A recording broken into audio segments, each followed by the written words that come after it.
Alors, le titre de ce matin, c'est « Revenir à un culte de valeur ».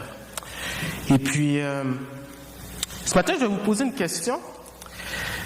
Est-ce que vous êtes capable de me nommer une activité qui se fait sur l'île de Montréal à chaque année du 30 juin au 12 juillet? Est-ce qu'il y a des personnes qui savent qu'est-ce qui se passe? Exactement, hein, bien sûr. Hein, le musicien Festival de jazz de cette année, ils célèbrent leur 30e anniversaire. Alors, je ne sais pas si vous avez déjà eu la chance d'aller au Festival de jazz, mais c'est assez impressionnant de voir des milliers de personnes écouter la musique des différents kiosques tout le long de la rue Sainte-Catherine. Puis, il y a quelques années, il y a un événement qui a attiré mon attention. C'était un concert de gospel. C'était un plein air. Et puis, ça a fait la une dans le Journal de Montréal. Il paraît qu'il y avait des milliers de personnes. Et puis, il semble que ça a été une réussite. Puis, je me suis toujours demandé, oui, mais aux yeux de Dieu, est-ce que c'était quelque chose qui était plaisant pour lui? Est-ce que c'était quelque chose qui avait de la valeur? Je ne sais pas.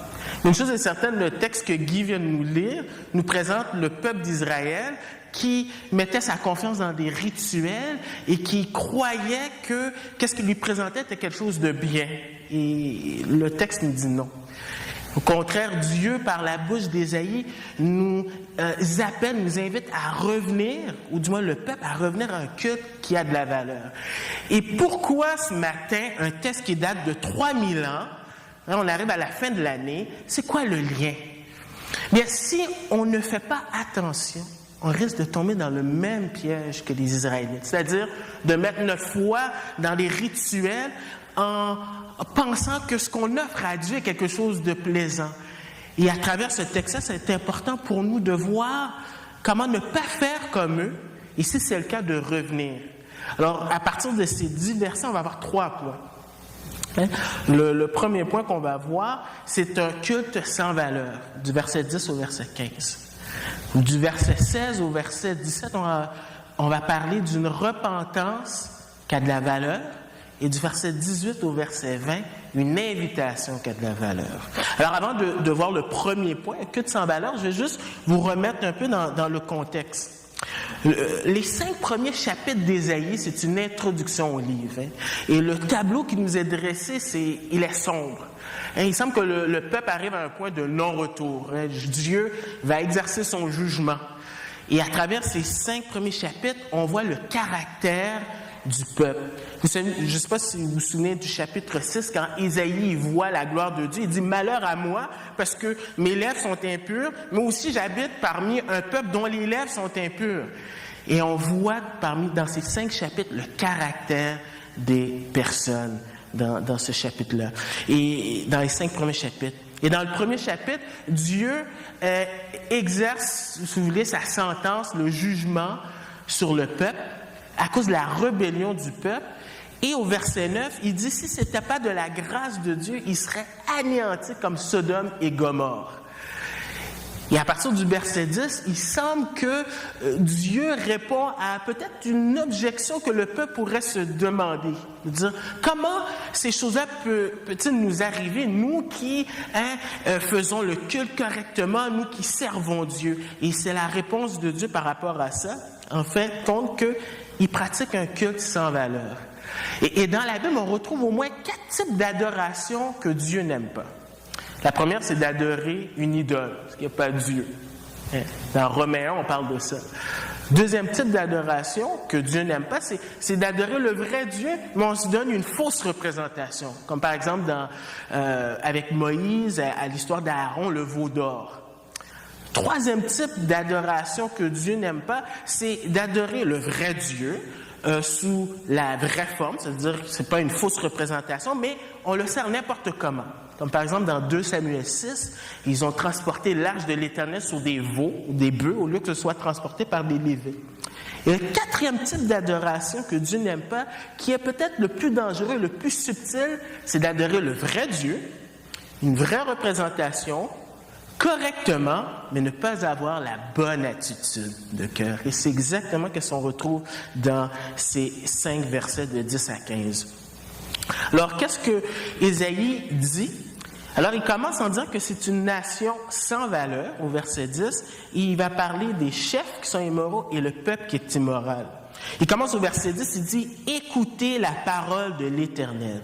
Et ça, c'est important. C'est important pour nous de le savoir, parce que autant pour les gens de l'époque d'Ésaïe que pour nous, Ésaïe veut commencer tout de suite en disant « Ce que j'ai à dire, ça ne vient pas de moi, ça vient de Dieu ». Parce que ce que Ésaïe va dire, il va dire des choses qui sont dérangeantes. Il va comparer le peuple à Sodome et Gomorrhe. Vous savez, dans la Bible, il y a de ces mots qui sont étiquetés que ça signifie que c'est mauvais. Il n'y a personne ici, par exemple, qui appellerait son enfant, son petit garçon, Caïn, Judas. Il n'y a personne qui appellerait sa fille Jézabel. Et pourtant, ce que Dieu est en train de dire, il compare le peuple de Dieu, ceux qui étaient fiers d'être des fils d'Abraham, à Sodome et à Gomorrhe. Parce que le texte nous dit, écoute la parole de l'Éternel, chef de Sodome, prête l'oreille à la loi de notre Dieu, peuple de Gomorrhe. Et puis c'est ironique, parce que s'il y avait un peuple qui avait la loi et qui devait instruire et être un témoignage pour les autres nations, c'est bien le peuple d'Israël. D'ailleurs, dans le chapitre 2, au verset 3, il dit, par rapport au futur d'Israël, des peuples nombreux s'y rendront et diront « Venez et montons à la montagne de l'Éternel, à la maison du Dieu de Jacob, afin qu'il nous instruise de ses voies, afin que nous marchions dans ses sentiers. Car de Sion sortira la loi et de Jérusalem la parole de l'Éternel. » Et c'est ironique parce que ce n'était pas du tout le cas. Et lorsqu'il compare les chefs et le reste du peuple à Sodome et Gomorrhe, il ne faut pas penser automatiquement à la perversité sexuelle qu'on voit dans Genèse, mais ça va beaucoup plus que ça. On parle au niveau du caractère. Et juste pour vous donner un exemple, dans Jérémie 23, verset 14, Jérémie dit « Mais chez les prophètes de Jérusalem, j'ai vu des choses horribles. Ils sont adultères. Ils marchent dans la fausseté. Ils fortifient les mains de ceux qui font le mal, afin qu'aucun ne revienne de sa méchanceté. Ils sont tous, à mes yeux, comme Sodome, et les habitants de Jérusalem comme Gomorrhe. » Mais avant d'aller plus loin, puis avant de se dire, ça concerne Israël, ça concerne Judas, ça ne me concerne pas, la Bible dit qu'on est né, pécheurs, et qu'aux yeux de Dieu, il n'y a personne qui fait le bien, pas même un seul, et que même nos actions, nos plus belles actions, c'est des vêtements souillés.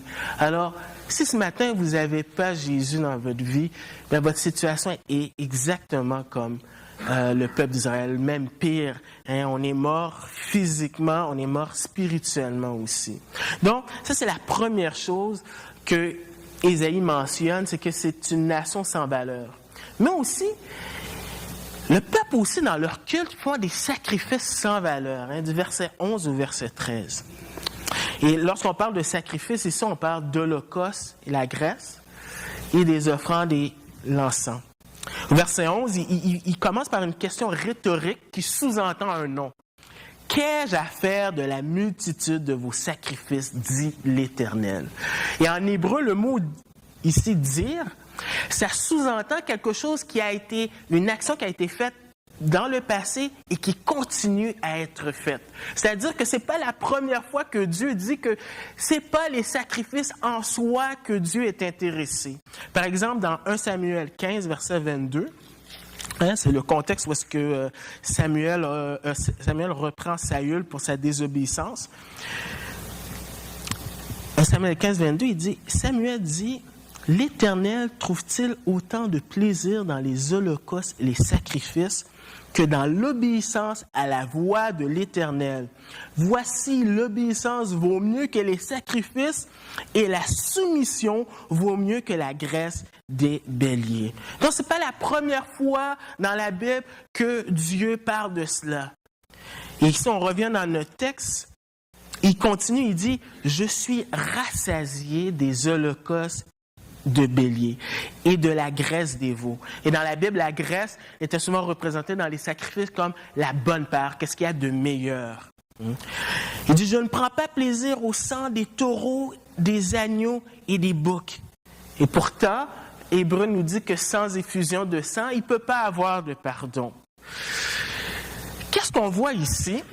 On voit un peuple qui pratique une religion qui coûte. Parce que ça coûte. C'est un sacrifice. Et il semble que le texte ne dit pas, contrairement à Malachie chapitre 1, 6 et 7, qu'il présentait n'importe quoi, rien de bon. Il semble que c'était vraiment ce qu'il y avait de mieux, qu'est-ce qu'il y avait de meilleur. Ça coûtait au niveau matériel, physique, ça coûtait quelque chose. Et pourtant, Dieu n'est pas satisfait. Et des fois, je me dis, peut-être on peut mettre notre espérance ou notre appui dans le fait que, je mets mon offrande, ça m'a coûté quelque chose. Et peut-être on peut mettre notre confiance dans le fait que ça nous a coûté quelque chose. Et ici, ça n'a pas de valeur. Dieu ne prend pas plaisir. Il continue au verset 12, il dit, « Quand vous venez vous présenter devant moi. » Dans Exode 23, 17, on dit que les hommes avaient l'occasion, le privilège de venir 3 fois par année présenter des offrandes et sacrifices à Dieu. Et ça, c'était un privilège, parce que dans le livre d'Exode, on voit que c'est Dieu qui prend l'initiative d'être avec son peuple, le tabernacle, être avec le peuple. Et c'était un privilège d'être en communion. Et pourtant, on voit Dieu qui dit, « Qui vous demande de fouler mes parvis? Cessez d'apporter de vaines offrandes. L'encens me fait horreur. » L'encens était accompagné, c'est un parfum, une huile qui était accompagné dans les sacrifices. Et souvent dans la Bible, Dieu dit que c'est une bonne odeur. Mais ici, ce n'est pas le cas. Donc, les holocaustes de Grèce, les offrandes, tout ça, c'était des sacrifices sans valeur. Mais aussi, les fêtes sans valeur, au verset 13 au verset 14. Il continue, il dit, « Quant aux nouvelles lunes, aux sabbats et aux assemblées, je ne pus voir le crime avec les solennités. » Des fois, dans certaines versions, le sens, c'est l'iniquité. Et je trouve ça ironique parce que voilà des gens qui sont en train de dépenser au niveau monétaire, au niveau physique, matériel, mais aussi ils dépensent au niveau de temps. Ils viennent, ils se réunissent plusieurs fois dans l'année pour se rencontrer, pour célébrer Dieu. Et c'est comme nous ce matin, on est assez fous pour se lever le dimanche matin, gratter nos vitres, pour venir ce matin. Et ces gens-là viennent régulièrement dans les fêtes que Dieu a prescrit. Et nous, on pourrait dire que, nous, on vient pas seulement à l'église quand c'est Noël ou le jour de Pâques, comme la plupart du monde font, mais on vient régulièrement. Donc, ça nous coûte de notre temps. On pourrait dormir le dimanche matin, on pourrait faire plein d'autres choses. Et ces gens-là faisaient la même chose, ça leur coûtait de leur temps. Et pourtant, Dieu dit, la raison pourquoi je ne pus voir le crime ou l'iniquité avec les solennités. En d'autres mots, alors les nouvelles lunes, les assemblées, tout ça, en d'autres mots, Dieu en horreur, ou si je peux paraphraser, je n'en peux plus de l'hypocrisie. Hypocrisie. Ils venaient à l'église, ou dans ce contexte-ci, ils venaient pour se réunir, mais tout le reste de leur vie, les autres jours, c'était pas cohérent. Un peu comme ce que Mélissa a dit tout à l'heure, d'expliquer comment l'impact de Dieu fait au quotidien. Donc, être chrétien, être né de nouveau, on devrait peut-être se reformuler la question et dire, en quoi être né de nouveau a un impact avec toi le lundi, mardi, mercredi, jeudi, vendredi, samedi, au travail, à l'école, avec les amis?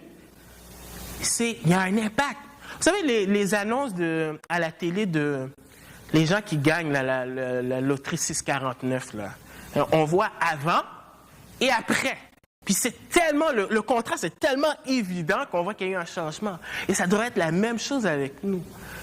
Et pourtant, ce ne l'était pas pour ces gens-là. Ils étaient des hypocrites. Et c'est pour ça que Dieu, en horreur l'hypocrisie, autant dans l'Ancien Testament que dans le Nouveau, quand Jésus condamne l'hypocrisie des chefs religieux. Au verset 14, il continue, il dit « Je hais vos nouvelles lunes et vos fêtes, elles me sont à charge, je suis là de les supporter. » En hébreu, il y a le mot « âme » aussi qui est dedans. C'est-à-dire, au plus profond de lui-même, Dieu a en horreur les gens qui jouent, on pourrait dire, à l'Église pour nous. Il a en horreur ces choses-là. Et c'est ironique, le Dieu qui est capable de supporter l'univers, comme dans Hébreu, il dit, sa main toute puissante, Hébreu et Colossiens, et ici, de façon figurée, nos péchés, notre hypocrisie, c'est lourd pour Dieu. Donc, on voit que c'était des fêtes sans valeur. Mais aussi, ça ne s'arrête pas là, c'était des prières sans valeur. Au niveau, malgré leur ferveur, aussi, compte tenu aussi que c'était des mains pleines de sang. C'est intéressant, il dit, quand vous étendez vos mains, dans 1 Roi 8, quand le roi Salomon fait la dédicace du temple, il lève les mains, et il y avait cette image, mes mains sont vides et je veux recevoir quelque chose. Bien, Dieu se détourne, malgré le fait qu'il multiplie les prières. Et souvent, quand on multiplie les prières, c'est quand ça va mal, en général. C'est là qu'on est fervent, puis on prie. Et pourtant, Dieu n'écoute pas. Et puis on pourrait se dire, mais quel genre de Dieu il est pour pouvoir être ingrat comme ça? Mais le psalmiste, dans le psaume 66, verset 18-19, avait bien compris cela. Il dit, « Si j'avais vu de la fraude dans mon cœur, le Seigneur ne m'aurait pas écouté. Mais en fait, Dieu m'a écouté, il a été attentif à la voix de ma prière. » Et aussi, dans le texte, on parle de mains pleines de sang.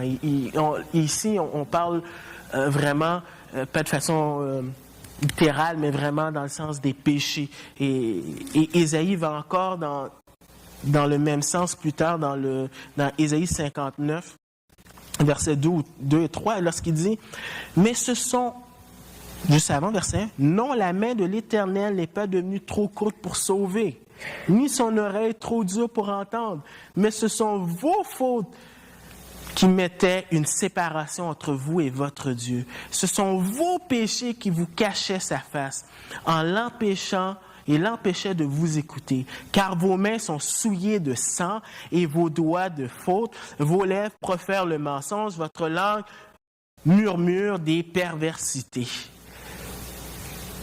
Ça doit nous faire réfléchir lorsqu'on prie. Je pense que c'est un Jean qui dit « Comment tu veux dire que tu aimes Dieu alors que tu n'aimes pas ton prochain? » Et Dieu connaît nos cœurs, il le sait. Et ça devrait nous interpeller à réfléchir lorsqu'on se réunit en assemblée, lorsqu'on a nos moments de prière, pour vraiment s'assurer qu'on est en règle avec Dieu ou être en règle avec notre prochain ici.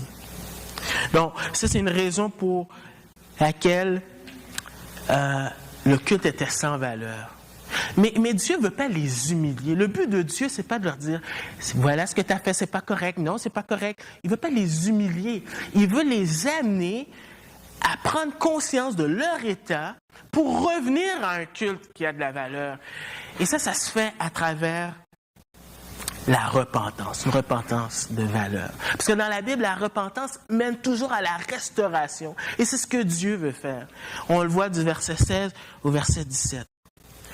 Et du verset 16 à 17, il donne 9 exhortations. Lavez-vous, purifiez-vous, ôtez de vous la méchanceté de vos actions, cessez de faire le mal, apprenez à faire le bien, recherchez le droit, ramenez l'oppresseur dans le bon chemin, faites droit à l'orphelin, défendez la veuve. Ça implique quoi? Ça implique une purification, un nettoyage, propreté, lorsqu'il dit de se laver, comme les sacrificateurs qui se lavaient avant de rentrer en fonction. Mais ici, on parle d'un niveau spirituel. Par exemple, Ézéchiel, versets 36 et 25, dit ceci. « Je ferai sur vous l'aspersion d'une eau pure et vous serez purifiés. Je vous purifierai de toutes vos souillures et de toutes vos idoles. Et Jacques aussi, dans le Nouveau Testament, va dans le même sens. Mais c'est pas juste ça. C'est un changement de comportement. Il ne suffit pas juste de dire « Pardon, je m'excuse ». Pleurer comme Saül l'a fait. Parce que Saül s'est repenti. Pharaon s'est repenti. Le frère de Jacob, là. Merci. Je veux juste savoir si vous lisez vos Bibles. C'est bien. Il y a un changement de comportement. C'est concret. Dans le Nouveau Testament, il dit que celui qui vole arrête de voler puis qui travaille. Non, c'est simple. Il ne suffit pas juste de dire « Mais Seigneur, je te demande pardon. » Concrètement, ôter la méchanceté, cesser de faire le mal. Mais ça, c'est une nouvelle orientation. C'est une nouvelle orientation, une nouvelle direction. Apprenez à faire le bien, recherchez le droit. Et en hébreu, rechercher, il y a cette idée qu'on est concentré. Il y a ce but qu'on veut fixer. Et on est concentré. C'est comme si on était dans le métro et qu'on échappait une scène noire. On ne va pas être trop zélé pour aller le chercher. Mais si on avait un chèque d'1 million et que ça tombait à terre, là c'est différent. Là. Excusez, vous poussez les gens. Et il y a ce désir de rechercher. Donc, on voit vraiment que c'est une nouvelle orientation. Et c'est une responsabilité envers mon prochain. Corriger l'oppresseur et défendre la veuve et l'orphelin. Et ça ne veut pas dire comme au début du 20e siècle, lorsqu'il parlait d'un évangile social. Il faut faire le bien, il faut aider les pauvres. C'est pas ça du tout. C'est plutôt le résultat d'une repentance qui est sincère. Produire des fruits de la repentance. Et ça affecte directement notre prochain. Parce que souvent, lorsqu'on pêche, c'est envers le prochain. Et c'est important de voir qu'on reflète le même caractère que Dieu.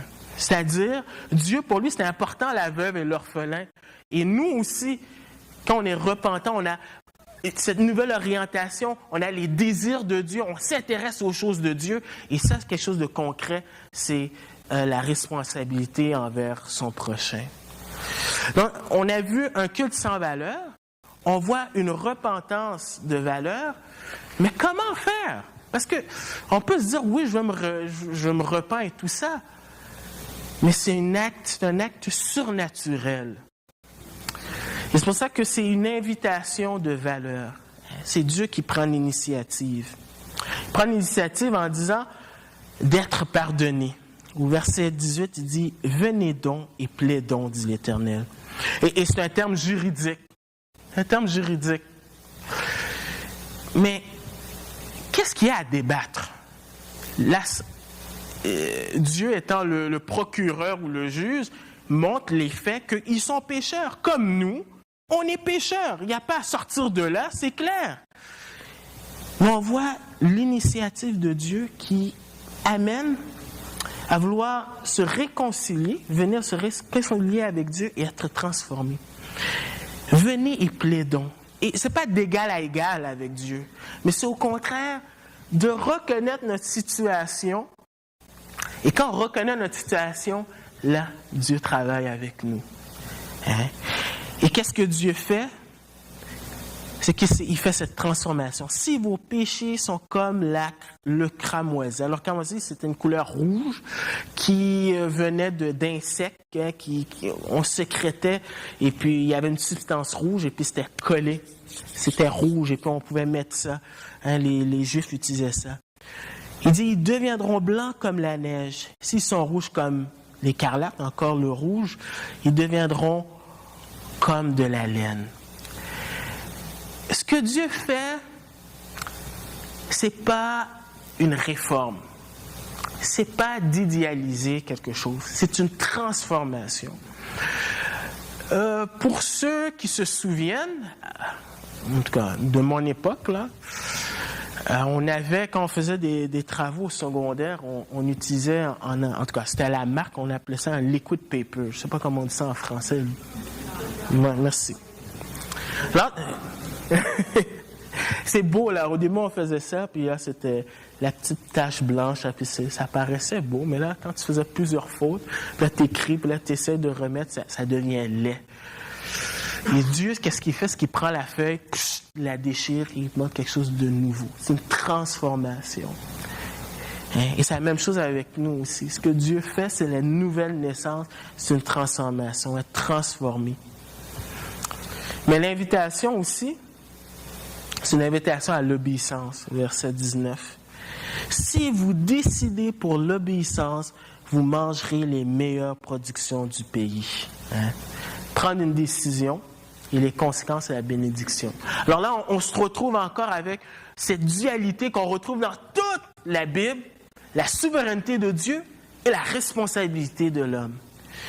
Ici, la bénédiction, c'était dans le contexte pour les Juifs. Dans Deutéronome, Moïse expliquait que si vous obéissez à Dieu, à l'Alliance, voici les bénédictions qui viennent, dont les productions du meilleur pays, la paix, tout ce qui vient. Mais pour nous aussi, il y a le même principe aussi. Il y a le principe aussi qu'on est béni aussi lorsqu'on obéit. Et l'obéissance ici, ce n'est pas du légalisme. Bien au contraire, tout le contexte nous le montre. Mais c'est quand on aime, on agit. Jésus a dit, si vous m'aimez, vous garderez mes commandements. Donc, c'est une perspective complètement différente.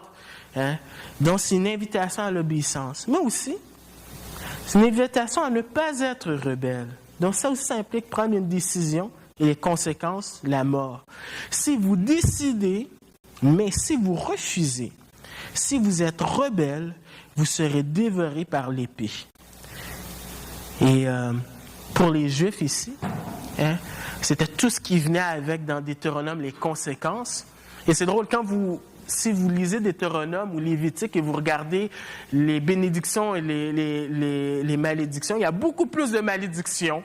Parce que Dieu sait que humainement, on aime choisir ce qui est mauvais. Et ici, dévoré par l'épée, c'est la mort, mais aussi la déportation. Et si vous lisez Lamentation de Jérémie, vous allez voir comment c'est un spectacle qui est affreux, comment les Babyloniens sont venus, ils ont démoli, ils ont tué, on parle de viol, c'est horrible. Mais pour nous, c'est la même chose. Paul a dit aux anciens d'Éphèse, je vous ai donné tout le conseil de Dieu. Et c'est important pour nous aussi, lorsqu'on présente l'Évangile, qu'on présente tout l'Évangile.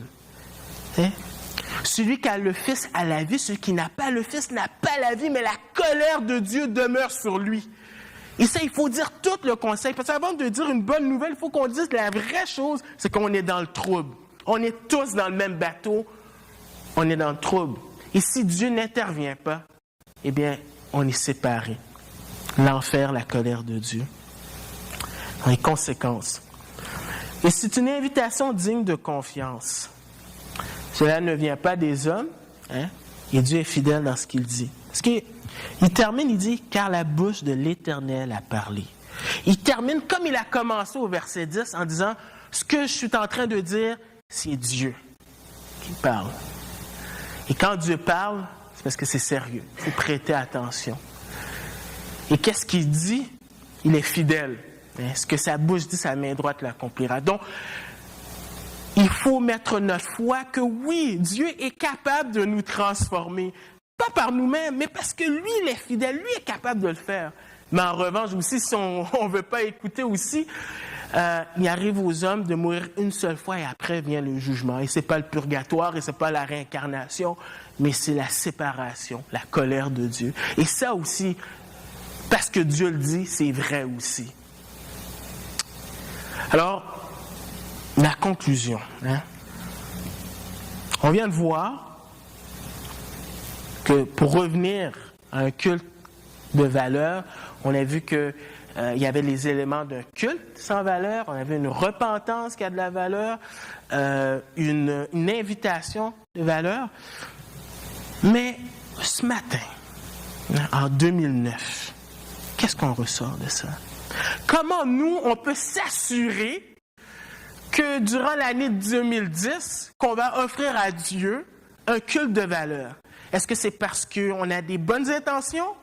Est-ce que c'est parce qu'on se dit mentalement, oui, je veux servir un Dieu, rendre un culte de valeur? Comment faire pour s'assurer que Dieu est en accord? Parce que le peuple, lui, était sûr, il se basait sur le fait que, oui, je suis en règle. Mais pour nous, c'est seul un retour à Christ. Seulement un retour. Pour revenir à un culte de valeur, il faut revenir à Christ. Et ça implique une motivation pour le culte. C'est intéressant. Romains 12 dit ceci. Et je trouve ça intéressant parce que la motivation pour venir dans le culte, on peut avoir différentes motivations pour venir au culte. On peut avoir une motivation pour venir au culte parce qu'on cherche une copine, on cherche un copain. On peut être motivé à venir rendre un culte en assemblée, comme assemblée, parce que on se sent seul, puis on aime ça être avec nos amis. On peut avoir une motivation pour venir à l'église ou rendre un culte à cause de la musique. Vous savez, il y a différents types de musique. Il y a plein de guerres qui se font dans les églises à cause de la musique. Hein? Il y en a qui aiment J'aime l'Éternel, il y en a qui aiment les Célébrons Dieu, les Haïtiens chant d'espérance.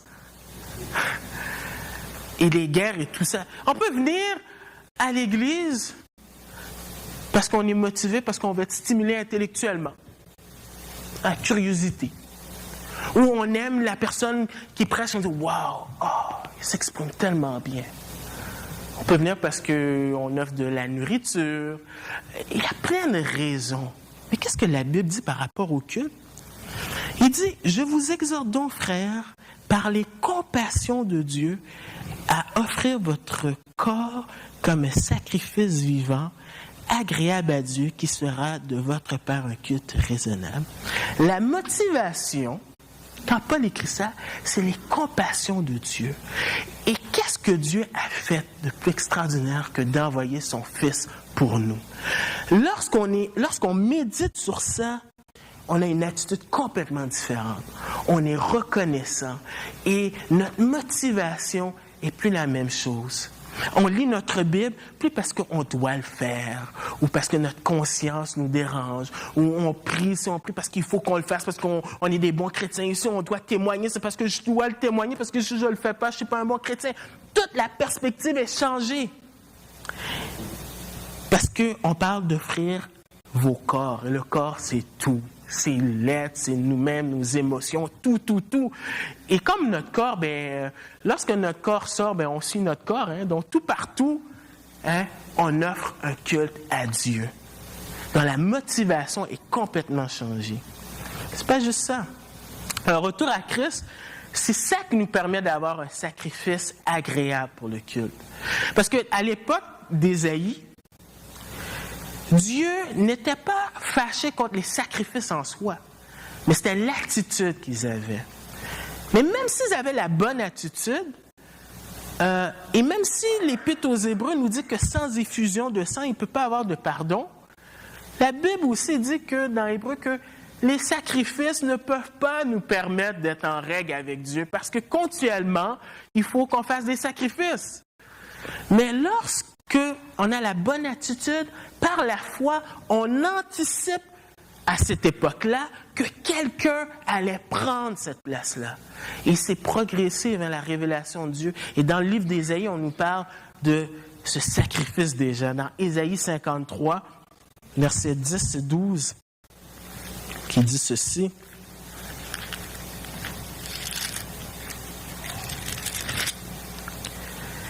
Il a plu à l'Éternel de le briser par la souffrance. Après s'être livré en sacrifice de culpabilité, il verra une descendance et prolongera ses jours, et la volonté de l'Éternel s'effectuera par lui.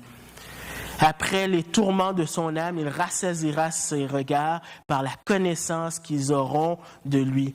Mon serviteur juste justifiera beaucoup d'hommes et se chargera de leurs fautes. Donc finalement, et nous on le sait parce qu'on est dans dans le Nouveau Testament, on sait que ce serviteur-là, c'est Christ. Et en bout de ligne, qu'est-ce qui fait qu'on offre à Dieu un sacrifice qui est acceptable, qui a de la valeur? C'est seulement parce que Christ est mort pour nous. Donc, quand Christ, il nous voit, il accepte nos sacrifices, pas parce qu'on chante bien, pas parce qu'on fait des belles prières.